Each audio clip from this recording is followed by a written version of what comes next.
ચાલો વિદ્યાર્થી મિત્રો, લાસ્ટ આપને તો કે નિરપેક્ષ ત્રુટિ અને સરેરાશ નિરપેક્ષ ત્રુટિ જોઈ હતી. આ ઉપરાંત તમને એક પ્રવૃત્તિ પણ આપી હતી કે જેની અંદર તમે તો કે કોઈ પણ તમારી પાસે પાઠ્યપુસ્તક અથવા તો બુક્સ હોય એની લંબાઈ માપી અને એમાં ત્રુટિ કેટલી ગોતવાનો પ્રયત્ન કર્યો હશે, પણ એ સ્કેલથી કર્યો એટલે બહુ ઝાઝો એમાં તમને અંદાજ ન આવે, કારણ કે સ્કેલની લઘુત્તમ માપશક્તિ 0.1 સેન્ટીમીટર હોય એટલે એની અંદર બહુ તમને, અથવા 1 મિલીમીટર જેટલી હોય એટલે બહુ ખ્યાલ ન આવે, પણ વર્નિયર કે એના મદદથી માપતા હોય તો તમને ખ્યાલ આવી શકે. હવે આપણે એનાથી આગળ જોવાનું હોય સાપેક્ષ ત્રુટિ અને પ્રતિશત ત્રુટિ. સાપેક્ષ ત્રુટિ કોને કહેવાય, પ્રતિશત ત્રુટિ કોને કહેવાય અને કઈ રીતે કેલ્ક્યુલેશન કરી શકાય. તો નિરપેક્ષ ત્રુટિ આપણે જોઈ ગયા હતા. ત્રુટિ તો નિરપેક્ષ ત્રુટિ માટે આપણે ધારો કે A1 A2 A3 up to AN સુધીના કોઈ ભૌતિક રાશિના માપ હોય તો એ મીન મેળવ્યું હતું. મીન એટલે અહીંયા સરેરાશ લ્યો, મીનનો મતલબ સરેરાશ પણ થાય, તો A1 plus A2 up to AN સુધી છેદમાં n એટલે બધાનો જેટલા રીડિંગ હોય એનો સરવાળો ભાગ્યા સંખ્યા. તો આ તમને જે મળશે એ સરેરાશ મૂલ્ય મળશે. સરેરાશ મૂલ્ય એટલે તમે જે રીડિંગ લીધા હે કોઈ એક ભૌતિક રાશિ A હે, પછી લંબાઈ માપતા હોય તો L1 L2 L3 up to Ln લઈ શકો, વેગ માપતા હોય તો V1 V2 V3 up to Vn લઈ શકો, જે પણ ભૌતિક રાશિ લ્યો એ, તો એનું સરેરાશ મૂલ્ય મળે. અને એને સરેરાશ મૂલ્યને આપણે સાચું મૂલ્ય લઈ લેવામાં આવે, કારણ કે જ્યારે સાચું મૂલ્ય જાણતા ન હોય ત્યારે સરેરાશ મૂલ્યને જ સાચું મૂલ્ય લઈ લેવામાં આવે, કારણ કે આ મૂલ્ય જેટલું આમાંથી વધુ હશે એટલું જ ઓછું હોવાની શક્યતા, લગભગ બેની વચ્ચેનું મૂલ્ય હોય, જેટલા તમે રીડિંગ લીધા એને વચ્ચેનું મૂલ્ય લગભગ શક્ય બને સંભાવનાની દ્રષ્ટિએ. હવે જો દરેકમાં નિરપેક્ષ ત્રુટિ મેળવી તો પહેલા રીડિંગમાં કેટલી નિરપેક્ષ ત્રુટિ છે, તો A મીન માઇનસ A1.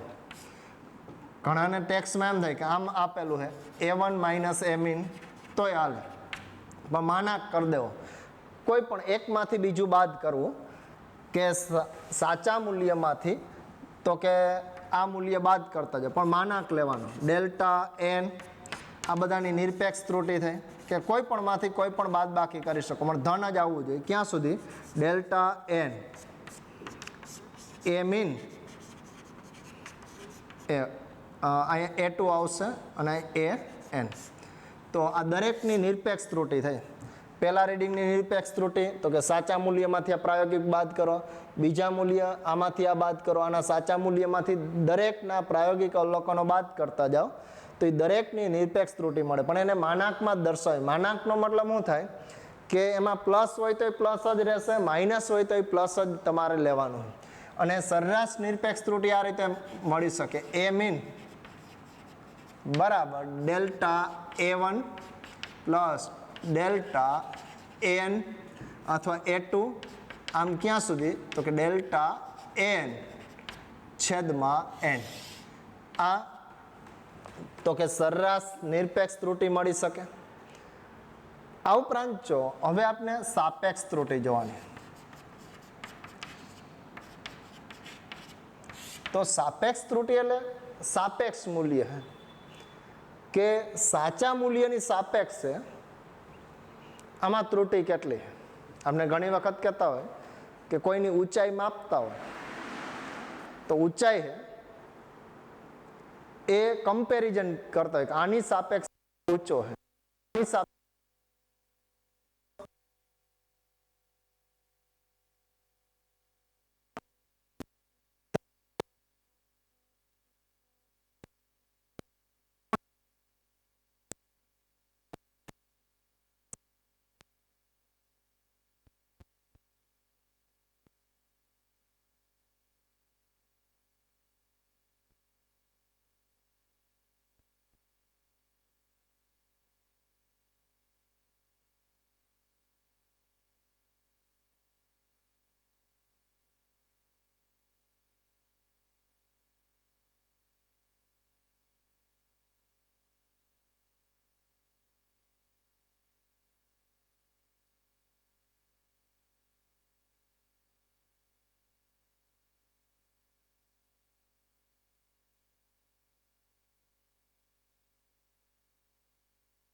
પાંચ મિનિટ થઈ તો અહીંયા જો ફરીથી કદાચ તમને અવાજની અંદર થોડો પ્રોબ્લેમ થયો હોય તો નિરપેક્ષ ત્રુટિ એટલે A1 A2 A3 up to AN સુધી આ જે બધા જ reading A1 A2 A3 up to AN સુધીના બધા જ રીડિંગનું તમે સરેરાશ મેળવો એ સાચું મૂલ્ય થાય અને આ દરેક સાચા મૂલ્યમાંથી પ્રાયોગિક મૂલ્ય બાદ કરો સાચા મૂલ્યમાંથી પ્રાયોગિક મૂલ્ય બાદ કરો તફાવત કરો ધન તફાવત એને દરેક રીડિંગની નિરપેક્ષ ત્રુટિ કહે આ નિરપેક્ષ ત્રુટિ દરેક રીડિંગની નિરપેક્ષ ત્રુટિ દર્શાવે સાચા મૂલ્ય આમાંથી આ બાદ કરી શકો માનાંક દર્શાવો તો કંઈ ફેર પડશે નહીં માનાંક દર્શાવે એટલા માટે કે નિરપેક્ષ ત્રુટિ હંમેશા ધન જ લે ઋણ હોય તો પ્લસ પ્લસ હોય તો પ્લસ તો આ એક મળે અને આ બધાનું સરેરાશ મૂલ્ય કે delta mean A1 A2 up to AN સુધી છેદમાં n તો આનું સરેરાશ મૂલ્ય એ સરેરાશ મૂલ્યને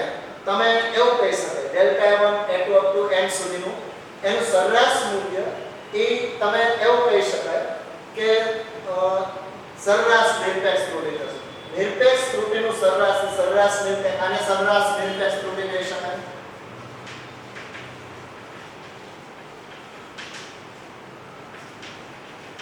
આ સરેરાશ નિરપેક્ષ ત્રુટિ થશે અને અહીંયા સાપેક્ષ ત્રુટિ જો દર્શાવે સાપેક્ષ ત્રુટિ એટલે શું દર્શાવે તો કે ઘણી બધી વખત સાપેક્ષની ચર્ચા કરતા સાપેક્ષ એટલે કે ધારો કે તમે એવું કહેવામાં આવે તમે ઊંચા તો કેની સાપેક્ષે ઊંચા એ ખરેખર સ્પષ્ટ કરવું પડે તો આના માટે જો કે આપણે એક ઉદાહરણ લીધું 140 સેન્ટીમીટરનો એક વિદ્યાર્થી એક 150 સેન્ટીમીટરનો વિદ્યાર્થી તો આની સાપેક્ષે ઊંચો એવું કરી શકે અથવા આની સાપેક્ષે નીચો પણ એક વિદ્યાર્થીની ઊંચાઈ 160 સેન્ટીમીટર હોય તો હું કરશે તો કે આની સાપેક્ષે તો ઊંચો તો આની સાપેક્ષે નીચો તો આ વિદ્યાર્થી માટે બે શક્યતા છે આની સાપેક્ષે નીચો આપણે તો ઊંચો હોય આની સાપેક્ષે નીચો તો સાપેક્ષ મૂલ્ય છે એ સાપેક્ષ મૂલ્ય તમારે દર્શાવવું પડે કેની સાપેક્ષે આ ત્રુટિ તો એના માટે શું કરવામાં આવે ધારો તમે એક માર્ક આવે 100 માંથી 80 માર્ક આવે તો આનો મતલબ શું થાય તમે આમ લખો 80 ના છેદમાં 100 તો આનો મતલબ થાય 0.8 સાપેક્ષ મૂલ્ય 0.8 તમને ઘણી બધી વખત પેપરમાં આમ લખેલું હોય કે 80 અને પછી એ ભાગાકારની નિશાની કરી 100 તો આનો મતલબ શું થાય કે 80 માર્ક છે પણ 100 ની સાપેક્ષે 80 તો આ સાપેક્ષ મૂલ્ય થાય પછી ધારો આમ લખ્યું 230 તો આનો મતલબ શું થાય 200 ની સાપેક્ષે 30 માર્ક લામ નીચે કેની સાપેક્ષે એ દર્શાવેલું હોય એટલે અહીંયા જો કે સાપેક્ષ ત્રુટિ એટલે શું દર્શાવે તો કે સાપેક્ષ ત્રુટિ એટલે તો કે સરેરાશ નિરપેક્ષ ત્રુટિ અને સરેરાશ મૂલ્યનો ગુણોત્તર એ સાપેક્ષ ત્રુટિ થાય અને સાપેક્ષ ત્રુટિને 100 વડે ગુણો તો એ 100% મળશે ગુણશો તો એ તમને શું મળશે પ્રતિશત ત્રુટિ મળશે એટલે પર્સન્ટેજમાં મળે ધારો કે તમારે અહીંયા પર્સન્ટેજ કાઢવા હોય તો તમે કઈ રીતે કાઢો ધારો કે એક વિષયમાં 100 માંથી 80 માર્ક થાય તો તમે શું કરો 80 ભાગ્યા 100 ગુણ્યા 100 આ પર્સન્ટેજ એટલે આ વિષયમાં તમારે 80% પણ ધારો કે તમારે ટોટલ તો કે ટોટલ 5 સબ્જેક્ટ હતા 500 માંથી ધારો કે તમારે 500 ગુણ માંથી ટોટલ એ 480 ગુણ આવ્યો તો કેટલા પર્સન્ટ તો આ 500 ની સાપેક્ષે આટલા ખરેખર આ કેની સાપેક્ષે 580 કોઈને ધારો કે ઘણાને ધારો કે એ રીતે 7 વિષયના માર્ક 700 માંથી 480 તો આમાંથી ખરેખર માર્ક તો બેને સરખા અને 480 અને 480 તો સાપેક્ષ મૂલ્ય કેનું વધુ તો આના માટે શું આવશે જો 480 ના છેદમાં 500 આ સાપેક્ષ મૂલ્ય પણ અને જો પ્રતિશત લખો પ્રતિશત પર્સન્ટેજમાં લખો તો આ 100% વડે ગુણી તો શું થાય આ દૂર થઈ 480 ના છેદમાં 5 એટલા પર્સન્ટેજ આવે અને આ પર્સન્ટેજ કેટલા આવશે તો કે 480 ના છેદમાં 5 આમાં પર્સન્ટેજ કેટલા આવશે તો કે 480 ની સાપેક્ષે 700 ગુણ્યા 100 તો આના માટે જો આ દૂર થશે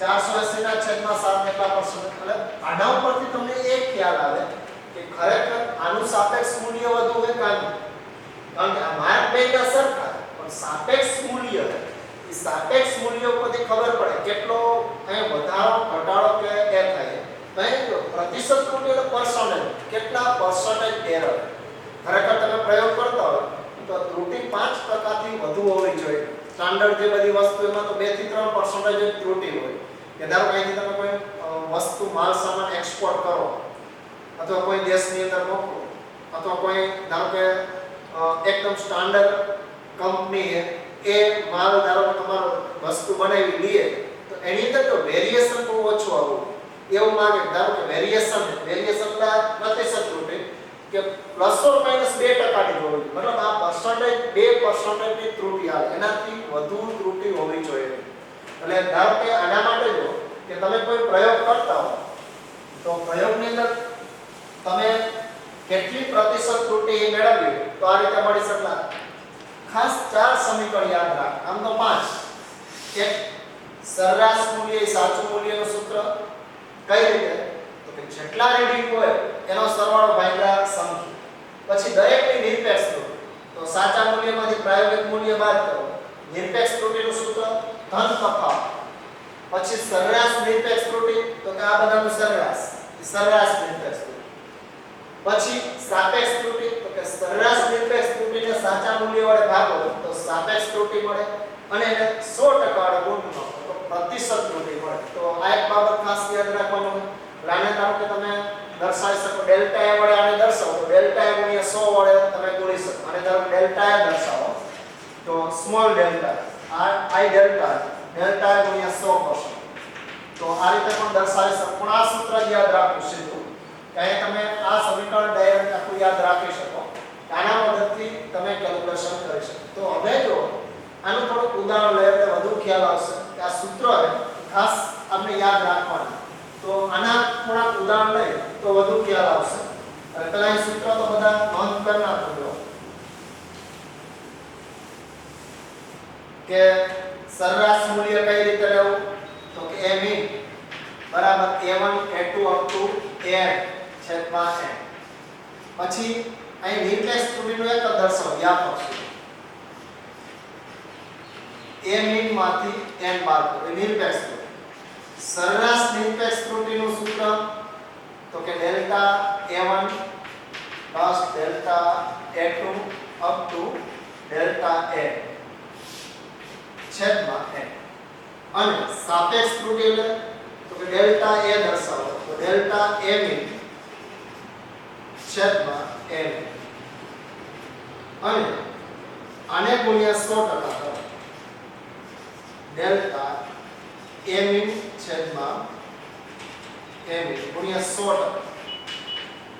તો આ પ્રતિશત ત્રુટિ મળશે આ સાપેક્ષ મળશે આ પ્રતિશત તો આટલી બાબત ખાસ યાદ રાખવાની તો આ રીતે તમે દર્શાવી શકો તો આના માટે જો કે ધારો કે આપણે એક ઉદાહરણ લઈએ કે તમારે જો નિરપેક્ષ સરેરાશ નિરપેક્ષ ત્રુટિ મેળવવી પછી સાપેક્ષ ત્રુટિ મેળવવી પ્રતિશત ત્રુટિ મેળવવી તો કેટલી ત્રુટિ હશે તો એનો એક ધારો તમને ઉદાહરણ આપું કે ધારો કે એક સળિયાની લંબાઈ શોધવાનો પ્રયોગ વર્નિયર કેલિપર્સની મદદથી કરવામાં તો લંબાઈના માપ તમે અનુક્રમે જો આ એક્સ્ટ્રા ઉદાહરણ લઈએ કે એની અંદર તમને 1.54 સેન્ટીમીટર મળે 1.53 મળે પછી 1.44 મળે 1.54 મળે 1.56 આ સેન્ટીમીટર માં બધા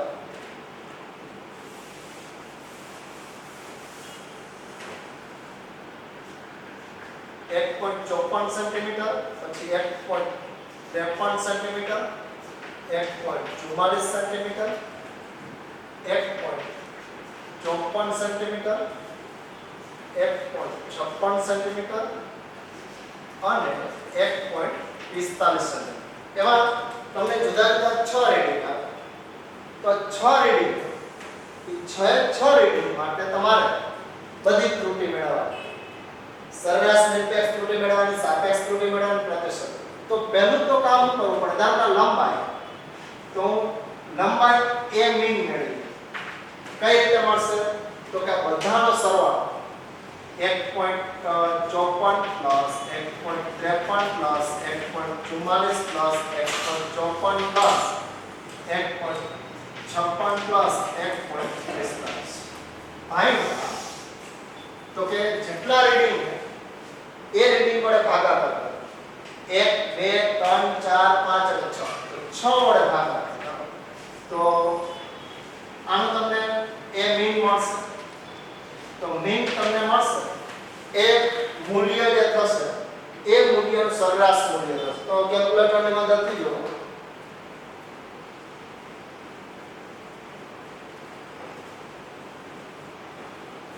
તો ધારો કે તમે કેલ્ક્યુલેટરની મદદથી કેલ્ક્યુલેશન કરી નાખો, કાનો સરવાળો કરી નાખો. 1.54 plus 1.53 plus 1.44 plus 1.54 plus 1.56 plus 1.45. તો આ ટોટલ સરવાળો થશે. એ સરવાળો 9.06 ભાગ્યા 6. તો ભાગ્યા તમે 6 કરશો તો 1.51 જેટલો મળે. 1.51 સેન્ટીમીટર મળે. તો L મીન એનો મધ્યસ્થ કેટલો મળશે? એટલે કે જે મીન કિંમત એ સરેરાશ મૂલ્ય આટલું મળશે. સરેરાશ મૂલ્ય તમને કેટલું મળશે? 1.51. આ તો તમને મળી ગયું સરેરાશ મૂલ્ય. સરેરાશ મૂલ્ય મળે પછી દરેક રીડિંગમાં કેટલી ત્રુટિ?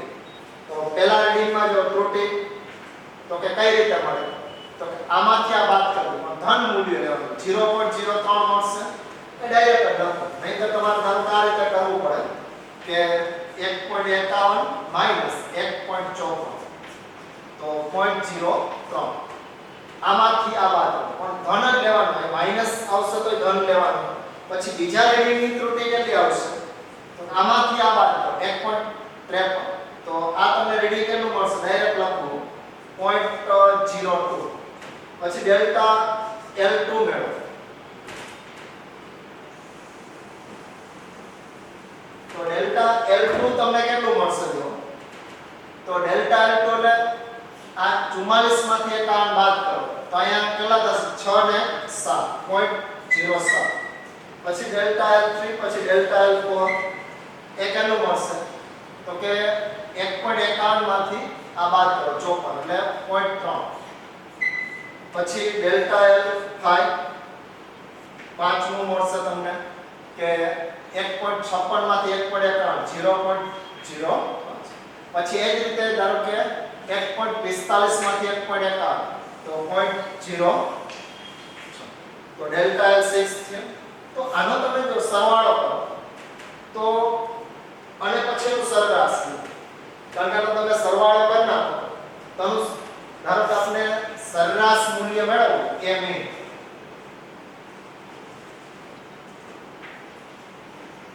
તો હું કરવું પડે? ડેલ્ટા L1 ડેલ્ટા L2 ક્યાં સુધી? ડેલ્ટા L6 છેદમાં 6. તો આનો તમે સરવાળો કરતા 3 5 12 15 20 અને 26. તો 0.026 ભાગ્યા 6. તો એ તમે કરી નાખો 0.026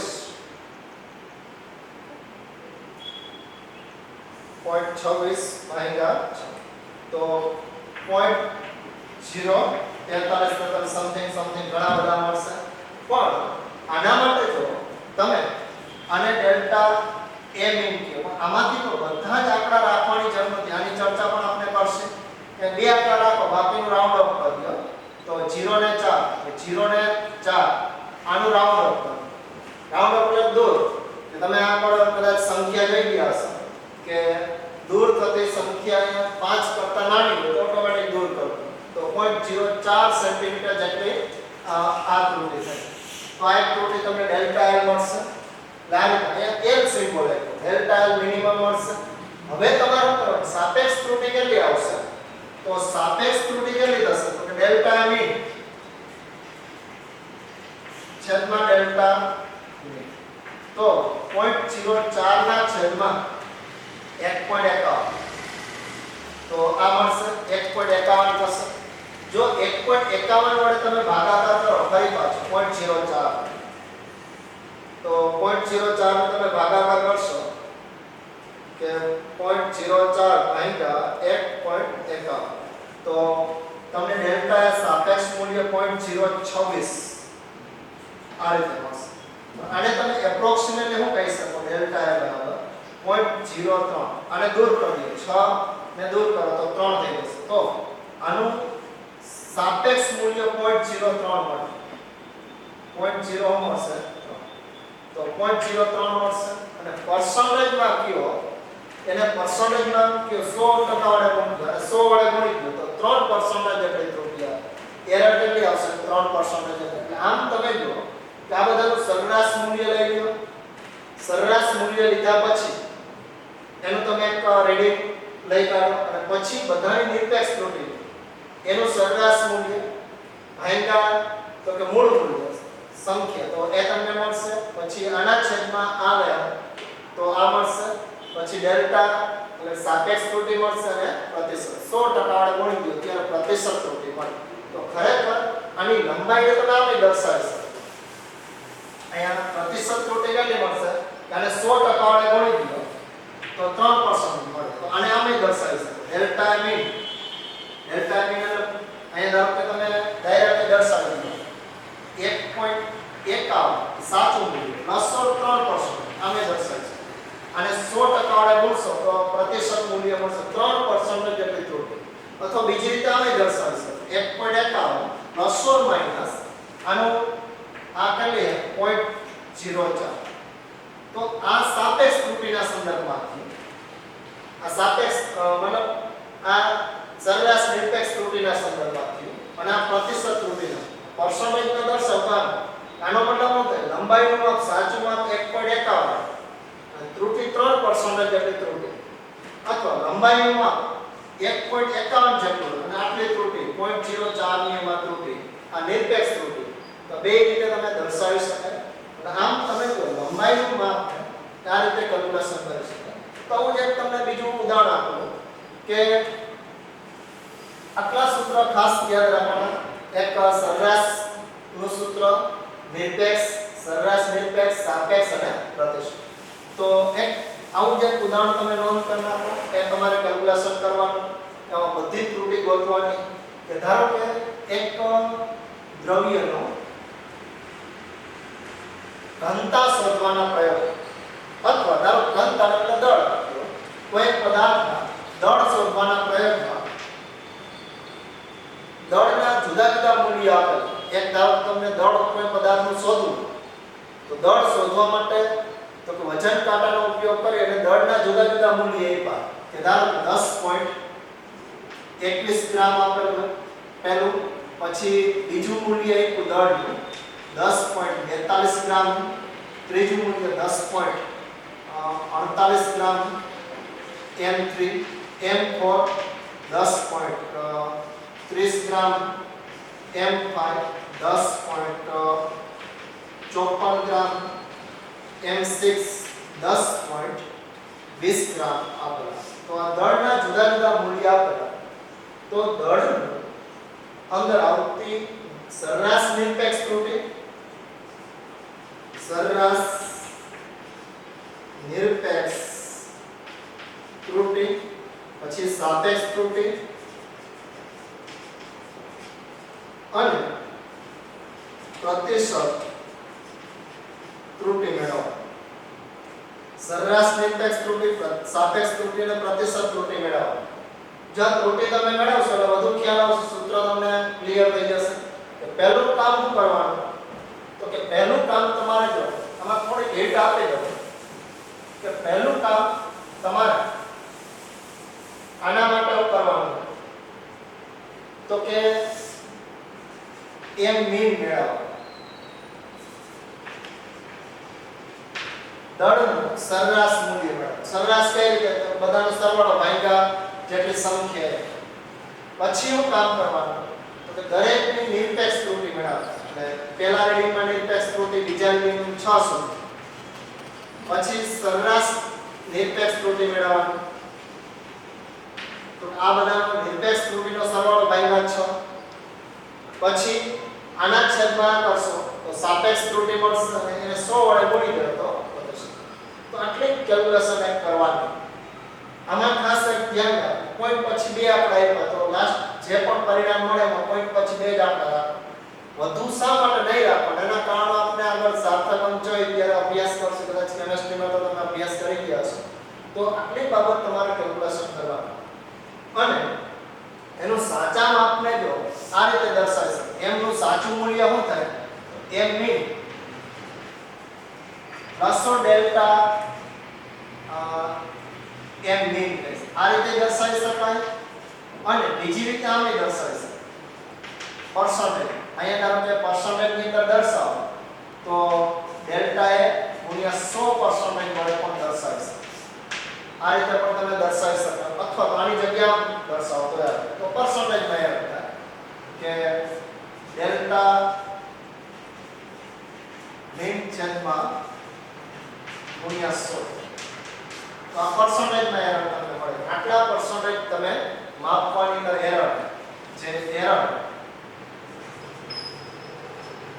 ભૂલ છે આટલા પર્સન્ટેજ તો આ પર્સન્ટેજ માં એરર આવશે અને આ નિરપેક્ષ ત્રુટિના સંદર્ભમાં એરર આવશે. તો આ રીતે તમે દર્શાવી શકો. તો આટલી બાબતે તમારે ખાસ આ એક ક્વેશ્ચન હોમવર્કમાં ગણવાનો જેથી કરીને તમે બધા સૂત્રો તૈયાર કરી શકો. બે સૂત્રો ખાલી કદાચ ગયા વખતે બાકી હતા એ બે તમારે એ લખવાની જરૂર નથી પણ ખાસ યાદ રાખવાના.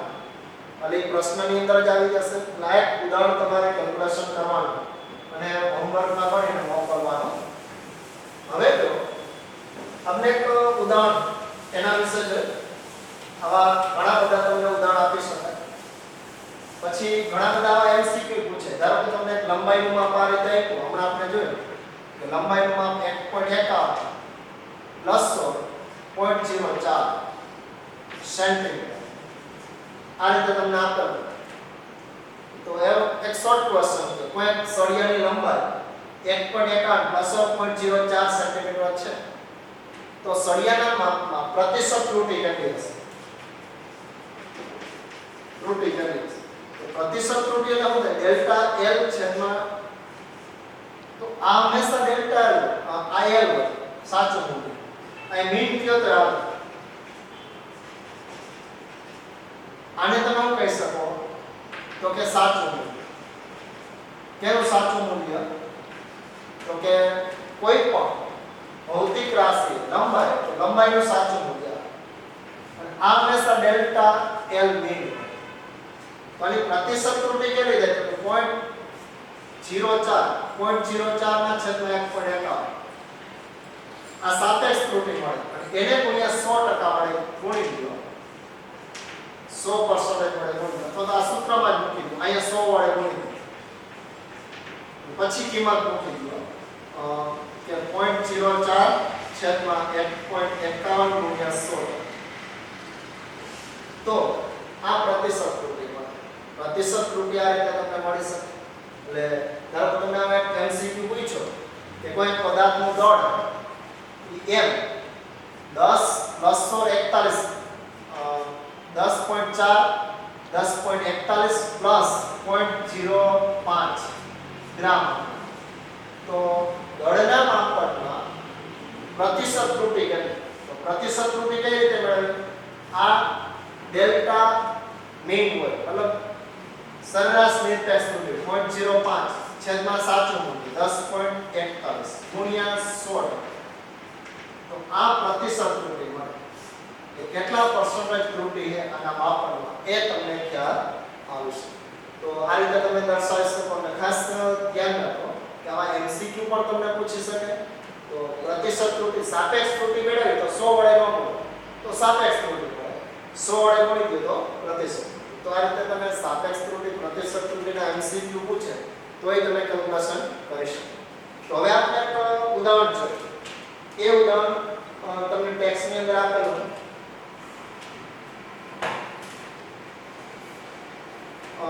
2.6 ક્વેશ્ચન આપ્યો. 2.6 કે રાષ્ટ્રીય પ્રયોગશાળામાં આવેલ એક પ્રમાણભૂત ઘડિયાળ સાથે બે ઘડિયાળનું પરીક્ષણ કરવામાં આવે છે.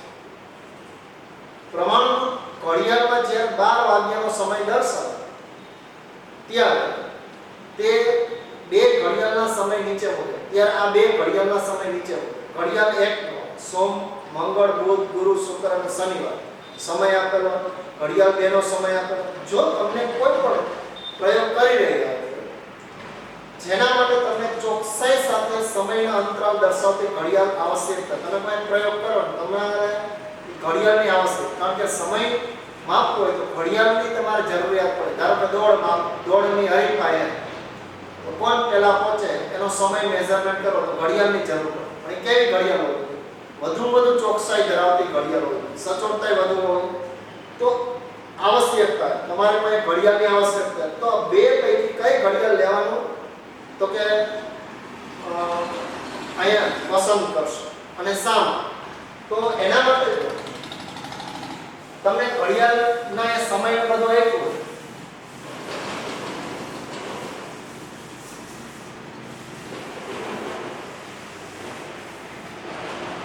કે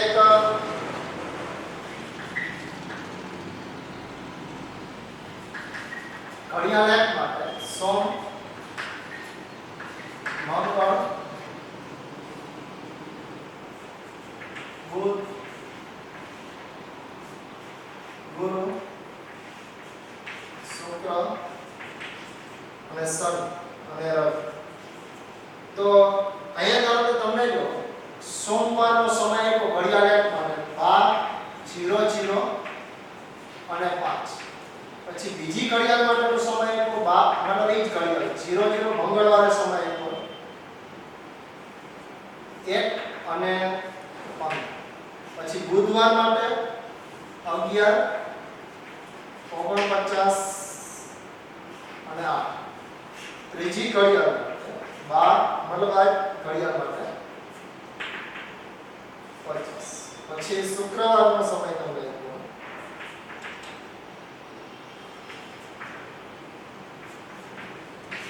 શનિવારનો સમય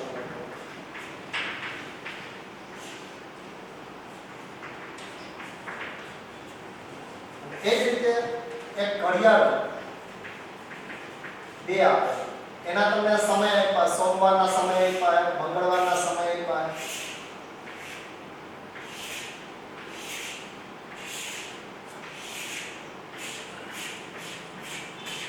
તો આનો સમય તમને 10, 15 અને 06 હવે 10, 14,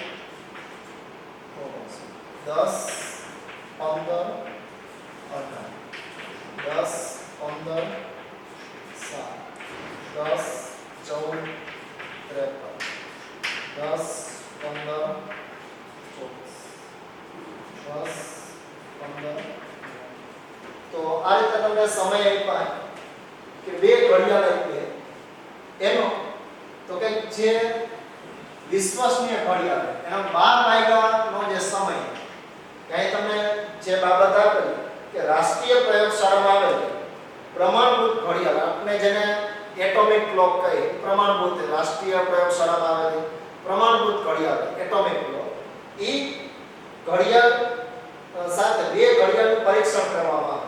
પ્રમાણભૂત ઘડિયાળ જ્યારે બપોરના 12 વાગે ત્યારે સમય દર્શાવે તો બે ઘડિયાળના સમય નીચે કે બપોરના જ્યારે 12 વાગે ત્યારે પહેલી ઘડિયાળ માટલા વાગે બીજી માટલા વાગે સોમવાર મંગળવાર પહેલી ઘડિયાળ માટલા બીજી ઘડિયાળ માટલા બુધવારે આટલા તો આ નોંધવામાં લાઈક પ્રયોગ જ કરવાનો. તમારી પાસે બે ઘડિયાળ 12 વાગે એટલે બેનો સમય નોંધવાનો સોમવારે નોંધવાનો પછી મંગળવારે બુધવારે ગુરુવારે શુક્રવારે શનિવારે ને તો બે ઘડિયાળમાંથી કેની ચોકસાઈ વધુ હશે ચોકસાઈ ધરાવતી ઘડિયાળ પસંદ કરવાની. તો અહીંયા જો ચોકસાઈ એ કેના ઉપર આધાર રાખે તો કે ચોકસાઈ કેના ઉપર આધાર રાખે આપેલું માપ સાચા મૂલ્યનું કેટલું નજીક છે એના ઉપર આધાર રાખે. એટલે સાચા મૂલ્ય પ્રાયોગિક મૂલ્યના તફાવત ઉપર તફાવત નાનો હોવો જોઈએ તેમ કહી શકાય કે સાચા મૂલ્ય અને પ્રાયોગિક મૂલ્યનો તફાવત નાનો હોય તો ચોકસાઈ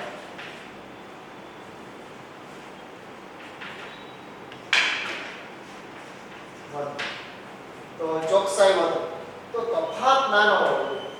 તો ધારો કે આની અંદર વેરિએશન એ શક્ય તો ઓછું આવે. ઓછું વેરિએશન આવે તો ચોકસાઈ વધે, તફાવત નાનો હોય. આમાં 12 વાગે તો એક્ઝેક્ટ આમાં 12 જ વાગેલો હોય તો સાચું, કારણ કે સમયનો તફાવત કેવો હોય, ખૂબ જ નાનો હોય. તો આની અંદર જો વેરિએશન ખરેખર ન આવવું, આ એક્ઝેક્ટ 12 જ વાગ્યાનો સમય બતાવવો જોઈએ. પણ આના માટે જો તફાવત તમે લ્યો, આનું મોટા મોટું મૂલ્ય કેટલું હોય અને નાના આ વચ્ચે આના બધા પરિણામનો ગેપ કેટલો હોય, તો આનું જો મોટા મોટું મૂલ્ય લઈ તો આ 12 વાગ્યા, આ 12 વાગ્યા, આ 12 પછી બીજું કે આમાં સમય, આમાં 0 0, આમાં 1, આમાં 1 અને 1, તો બધામાં 1 તો છે. પછી જો આની સેકન્ડ તો આની અંદર 50 સેકન્ડ, એટલે સૌથી સમય વધુ આ બતાવે 12 વાગ્યા 1 મિનિટ થઈ અને 50 સેકન્ડ, આ વધુ સમય બતાવે. આનું વેરિએશન કર્યું, વધુ સમય અને ઓછામાં ઓછો સમયનો તફાવત લ્યો. ધારો કે આમાં તફાવત લ્યો તો આના માટે જો ઓછામાં ઓછો સમય 11 આ 59 અને આ 8 અને આ 15, તો 8 વાળો ઓછામાં ઓછો સમય ગોતી શકાય. 11 51 અને 0 આ વધુ સમય અને આ ઓછો સમય, એનો તફાવત. આ તમે જેટલા રીડિંગ આપ્યા, જેટલા રીડિંગ એમાંથી વધુ સમય કયો હોય તો કે ગુરુવારનો સમય વધુ, ઓછામાં ઓછો સમય કયો હોય બુધવાર. બાકીના કદાચ હજી રીડિંગ રહી ગયા હોય તો જોઈ લેજો. તો આનો તફાવત કેટલો, વેરિએશન કેટલો હોય, તમે વેરિએશન કે બાદબાકી કાઢ્યું, કેટલો તફાવત. કદાચ બોલપેન ને કાગળ લઈને બાદબાકી કરો તો ક્યારે આવશે. પણ આ સામાન્ય બાદબાકી જેવી નથી કે 50 માંથી અથવા 0 માંથી 8 જાય તો અહીંથી તમે 10 બોલ્યો 4 10, તો 8 માંથી અહીંયા 10 માંથી 2 જાય તો 2, અહીંયા 4 આવશે 42 આવશે. પછી 1 માંથી 1 છે તો 0. અહીંયા તમે જો સીધી બાદબાકી લઈને 10 કો લઈને બાદબાકી ન કરી શકો. આમાં ખાસ ધ્યાન રાખવું પડે, સેકન્ડ અલગ બાદબાકી કરવી પડે. અહીંથી તમે 1 કલાક ઓછી કરો, 11 કલાક કરો તો 60 મિનિટ વધે. 10 કો લઈને ખાસ ધ્યાન રાખો કે અહીં બાદબાકી અલગ રીતે થાય છે. સામાન્ય બાદબાકી જેવી ન હોય, તેમાંથી તમે 1 કલાક ઓછી કરો તો 60 મિનિટ વધે. એટલે ખરેખર 1 માંથી 1 0, 6 માંથી અહીંયા તમે કેટલા બાદ કરવા દે 5, તો કેટલા આવશે 1. તો આના માટે જો કે અહીંયા તમે આ રીતે કેલ્ક્યુલેશન કરી શકાય.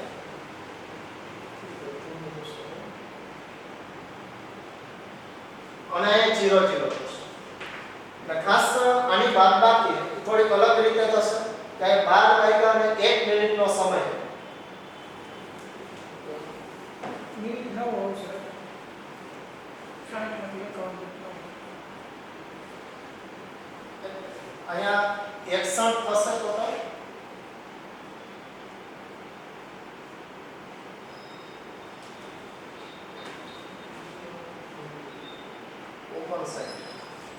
અહીંયા રીડિંગમાં 9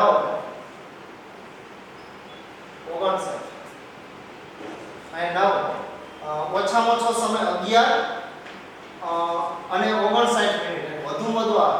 એટલે હવે અહીંયા તમે બાદબાકી કરો જો 60 ને 61 માંથી આ બાદ કરશો તો 2 આવશે, કારણ કે આમાંથી ફરી પાછો 10 કો લેવો તો અહીંયા 2 મિનિટ અને 42 સેકન્ડ જેટલો સમય આવશે. કેટલો સમય આવશે 2 મિનિટ. ફરી પાછું અહીંયા ખાસ જો બાદબાકી તમે આખી અલગ રીતે કરવાની કે આની બાદબાકીની કરજો. અહીંયા વધુ સમય આવે 12, પછી 1 મિનિટ અને અહીંયા કેટલી 50 સેકન્ડ. અહીંયા ઓછા આ 11 વાગ્યા 51 મિનિટ અને 0.8. તો આના માટે જો ખાસ ધ્યાન રાખવાનું કે આમાંથી આ બાદ થઈ જશે. આ 1 મિનિટમાંથી 59 મિનિટ બાદ નહીં થાય. અહીંથી 10 કો લેવાનો, તો 10 કો લ્યો તો 1 કલાક ઓછી થાય તો 60 મિનિટ વધે. એટલે આ ટોટલ કેટલી મિનિટ થાય 61. 61 માંથી 59 બાદ કરવાના. અહીં 59 હતું, ખાલી 51 લખ્યું તેના માટે એવું મિસ્ટેક છે. તો અહીંયા 2 મિનિટ વધે. તો આ ટોટલ કેટલી સેકન્ડ થશે 2 મિનિટ અને 42 સેકન્ડ. તો એની મિનિટ જોતી હોય તો આ ધારો કે 60 ગુણ્યા 2 પ્લસ 42 આટલી ટોટલ સેકન્ડ થાય. અથવા 120 પ્લસ 42 એટલે 162 સેકન્ડનો તફાવત આવે. આ કેટલી સેકન્ડનો તફાવત આવશે એ સેકન્ડ લખો. તો પહેલી ઘડિયાળમાં જો વધુમાં વધુ સમય આ અને ઓછામાં ઓછો સમય આ બે વચ્ચેનો તફાવત કેટલો 162 સેકન્ડ. હવે એવી જ રીતે જો બીજી ઘડિયાળ માટે આપણે ચેક કરીએ. તો બીજી ઘડિયાળ માટે ધારો કે ચેક કરો તો બીજી ઘડિયાળ માટે જો વધુમાં વધુ સમય કયો હોય તો બધામાં 10 તો હોય જ. આમાં 15 વાળો વધુ હશે. આ 15 તો 15 ને જો 6 18 7 અને 24 તો વધુમાં વધુ સમય હે 10 વાગ્યા હોય 15 મિનિટ અને 24 સેકન્ડ. વધુમાં વધુ સમય આ ઓછામાં ઓછો સમય કેટલો હોય તો 10 વાગ્યા 14 વાળો 14 વાળો ઓછો 14 ની અંદર બે એક 53 અને એક કેટલા આપ્યા એક 14 અને 59 14 અને તમને એક 59 આપેલા અને 53 તો અહીંયા જો આના કરતા ઓછામાં ઓછો સમય આ બે સમય તમે જો તો આ એક 59 અને 53 એમાંથી ઓછામાં ઓછો આ સમય તો 10 વાગ્યા 14 મિનિટ અને 53 સેકન્ડ ઓછામાં ઓછો સમય આ એટલે વધુમાં વધુ આ ઓછામાં ઓછો આ સમય. જો આની તમે બાદબાકી કરશો તો આમાંથી ડાયરેક્ટ બાદબાકી થશે નહીં. 24 માંથી આ ડાયરેક્ટ તમે બાદબાકી કરી શકો નહીં. આના માટે શું કરવું પડશે અહીંથી એક તમારે તો કે 1 મિનિટ ઓછી કરો એટલે 14 થઈ ગઈ પણ અહીં 60 મિનિટ વધી ગઈ. અહીંયા તો 10 ના 10 જ રહેશે આ દૂર થઈ ગયું. હવે અહીંયા તમે જો આને તમે 24 60 તો આ 24 60 આ 4 માંથી 3 બાદ થશે તો એ તો એક આવશે 6 અને 2 તો 6 7 8 માંથી 5 જાય તો 31 સેકન્ડ આવશે. અહીંયા તો 0 0 આવી જશે. ખાસ આમાં 31 સેકન્ડ જેટલો ડિફરન્સ આવશે. તો 31 સેકન્ડ જેટલો ડિફરન્સ થશે. તો આના માટે જો 162 નો તફાવત છે આમાં કેટલી સેકન્ડનો તફાવત છે તો 31 સેકન્ડનો તફાવત. તો આના માટે જો આ ઘડિયાળ કરતા આ ઘડિયાળનો વેરીએશન વધુ આવે ટાઈમ વેરીએશન વધુ તો આની ચોકસાઈ તફાવત નાનો ચોકસાઈ વધુ. તો આનો તફાવત ને એ નાનો તો બીજી ઘડિયાળ એ ચોકસાઈ ધરાવતી પડે છે. હવે પ્રશ્ન એ આમાં તો 10 વાગ્યાનો સમય બતાવે 10 ને 15 ની આસપાસ આમાં બાદ તો આ ત્રુટિ તો તમે દૂર કરી શકો. શૂન્ય માપની ત્રુટિ રહે. શૂન્ય માપની ત્રુટિ એટલે કે આમાં ધારો કે 12 વાગ્યા એમ છે તો સમય આ 2 કલાક આના કરતા લગભગ 2 કલાક જે એપ્રોક્સિમેટલી પાછળ આવે તો એને તો તમે રીસેટ કરી શકો વળી પાછું કે ધારો કે આમાં સમય બદલાય તો 2 કલાક એડ કરી દો 10 ને બદલે ધારો કે 2 કલાક કે જેટલો સમય ઘટતો એડ કરીશ તો આનું વેરીએશન ઓછું તફાવત ઓછો મોટો સમય આવે ઓછામાં ઓછો સમય આવે તો આનું વેરીએશન ઓછું આ ઘડિયાળ વધુ ચોકસાઈ ધરાવતી મળી શકે. અને એની સાથે સેટ તો કરી શકે. ધારો કે તમે બજારમાં કોઈ ઘડિયાળ લેવા જાઓ તો એ બંધ હોય તો શું કરો કેટલો સમય થયો હોય તો તમે બીજી ઘડિયાળ સાથે સેટ કરી શકો. એમ તમે જો કે આનું વેરીએશન ઓછું જેનો તફાવત ઓછો અને આનો એક તફાવતમાં ખાસ થોડી તમારે ધ્યાન રાખવું પડશે બાદબાકીની અંદર કે સીધે સીધી તમે બાદબાકી કરી શકો ને ખાસ ધ્યાન રાખવાનું કે મિનિટ સેકન્ડમાંથી સેકન્ડ બાદ કરવાની મિનિટમાંથી મિનિટ અને કલાકમાંથી કલાક. પણ જ્યારે અહીંયા ઘટતી હોય તો દસકોણીઓ તો ધારો કે આમ તમે હોય 10 વાગ્યા હોય 54 હોય અને અહીંયા જો દસકાની જરૂર પડે અહીંથી તમે જો 1 મિનિટ ઓછી કરો 53 કરો તો અહીંયા 60 વધી જશે સેકન્ડ અહીંયા 10 જ રહેશે. આ તમે જો ઓછી કરો તો આમે લખી શકો. જો અહીંયા ઘટતી હોય અહીંયા 10 કોલ્યો મતલબ 9 કરો તો અહીંયા શું થશે કેટલી થઈ જશે 60 તો આટલી મિનિટ થઈ જશે. આ એક બાબત ખાસ ધ્યાન રાખવાની કે જેમ 10 કોલ્યો તો અગાઉ તો કે અહીં 10 વધતા હતા એવું થશે ને અહીં 1 કલાક ઓછી થશે તો 60 મિનિટ એડ થશે. 1 મિનિટ એડ ઓછી થશે તો 60 સેકન્ડ અહીંયા વધશે. આ એક બાબત ખાસ ધ્યાન રાખવાનું. આની બાદબાકી થોડી અલગ રીતે તો આ રીતે તમે ઘડિયાળ પસંદ કરી શકાય. અને જો એક કેસ થોડી કોઈ માહિતી આપી કોઈ એક ઘડિયાળ આવી હોય તો 10 વાગ્યા 00 અને 2 સેકન્ડ બતાવે અથવા 20 સેકન્ડ જો આ જ રીતે બતાવતું દરેક દિવસે આવો ટાઈમ બતાવતું